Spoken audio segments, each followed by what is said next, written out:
I'm home, Mom. I heard the door creak open. His voice was tired. I was in the kitchen, washing vegetables. I didn't need to look. I knew something was wrong. He poured himself some water, sat down, looked around the room for a bit, then said, "Mom, how much money do you have? Can I borrow all of it? Just for now." My hand stopped. I didn't look up. I just asked, "What do you need the money for?" He shrugged, forcing a smile. "It's nothing, Mom, just a small investment. You don't need to worry. Everything's fine." I set the bowl of vegetables down and turned to face him. "I've heard business is tough lately. No one's buying. People are losing their jobs, going bankrupt. You should think this through. Don't push yourself into something you can't carry." "I know, Mom," he said quietly, eyes not meeting mine. I walked into my room, opened the drawer. My old wallet was tucked in a tin box right next to my blood pressure pills. I took out the last bit of money I'd saved for a doctor's visit next week. Back in the living room, I didn't say much. I just placed the bills in front of him. "This is all I have left. Take it. Use it for what you need. I was going to get my meds at the end of the month, but it's fine. I'll figure it out after my pension comes in." He didn't take the money right away, just stared at it, lips pressed tight. I could tell something was breaking inside him. Finally, he nodded, picked up the money with both hands. "Thank you, Mom," he whispered, his voice caught in his throat. He left. I didn't stop him. The door closed behind him, as softly as a passing breeze. I washed my hands and dried them with an old towel. These hands once held him when he was a baby. I still remember that winter. It was bitter cold. Mark Me husband stayed up all night. "You should sleep," I told him. He shook his head. "You sleep. I'll watch the heater." We didn't have much, but I never felt poor. When Mark was alive, he didn't say much, but he always left part of his paycheck in my wallet with a note. "Buy more milk for the boy." The boy grew up, went to school, got a job. Mark passed 3 years ago. I stayed in this house not because I had Tobit, because every brick still echoed with their footsteps. In the backyard, Mark once planted sunflowers. For him, he said, so he wakes up to something bright every morning. The flowers are gone now. No one watches the heater anymore. Just me and an empty wallet. A few days later, I went to get my meds. Opened my wallet at the pharmacy empty. I smiled at the young girl behind the counter. "I think I forgot my money at home. I'll come back tomorrow." She didn't ask, just nodded gently. I went home, didn't bother cooking. Just made myself warm water, sat by the window. That day, lunch was plain rice with vegetable broth. That night, I sorted the bills. Electric, water, maintenance from last month, still unpaid. I circled the due dates with a pen, then closed the folder, put it back in the drawer. It was cold. I sat curled up on the chair with a thin blanket, looking out into the empty yard. No Mark, no flowers, no laughter.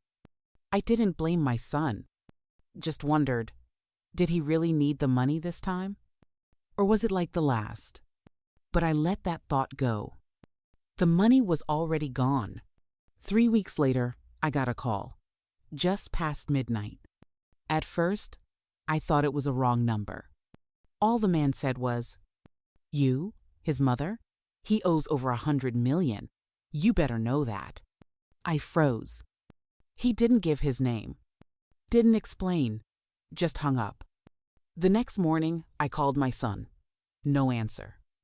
Called his wife. Nothing. I didn't sleep. Saturday until dawn. Watched the streetlights fade.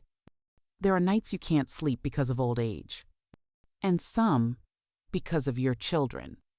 By afternoon, 3 men came to my house. They didn't shout. Didn't threaten. Just said, "He borrowed big. Can't pay. Disappeared. His wife and kid went to her parents' place. But the house deed's in your name. You get what we're saying?" I sat in my chair, gripping the table edge like I'd fall without it. I didn't argue. Didn't ask. just said, "Give me 3 days." They nodded, then left. 3 days later, I went to a real estate office. The house was in my name. So was the little piece of land in the back. Not big, not worth much. But it was all Mark and I had built together. I didn't take long to decide. I just asked, "If I sell everything, will it cover the debt?" The man looked over the papers, nodded. I signed. I packed a small bag. Just a few old clothes, half a bottle of pills, and a photo of my son when he was little. I took a bus out of the city at dusk. Saturday in the last row. People chatted, laughed, dragged their luggage. I just stared out the window. I didn't know where I was going. I just knew I couldn't stay.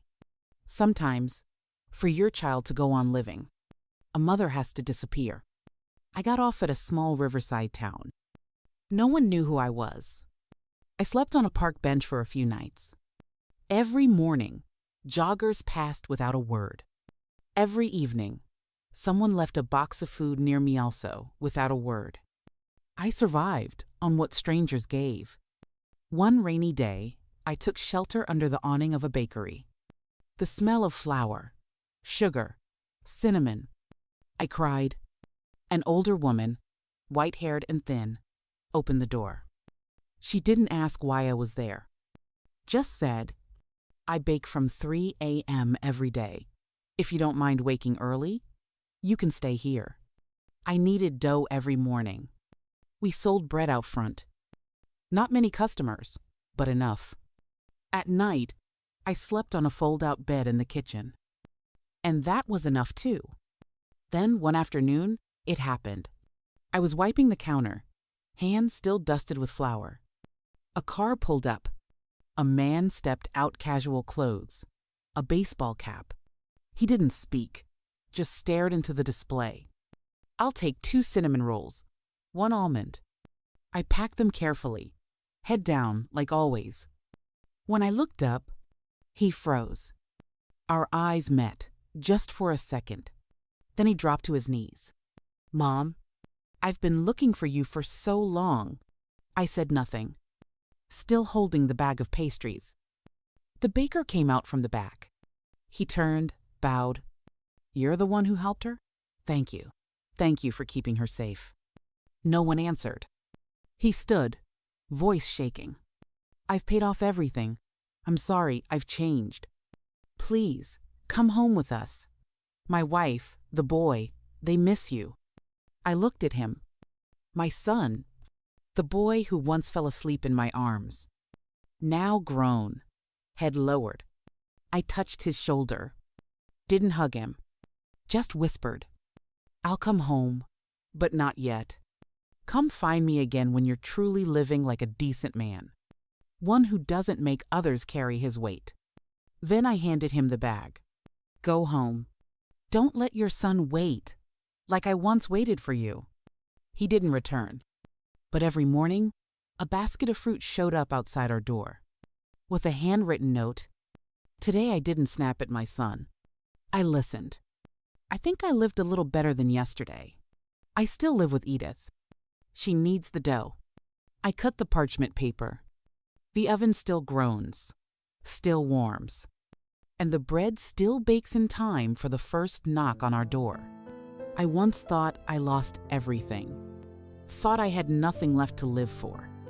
But now, I have a place to sit, a loaf to share, and warmth borrowed from a stranger's kindness. Thank you for being here.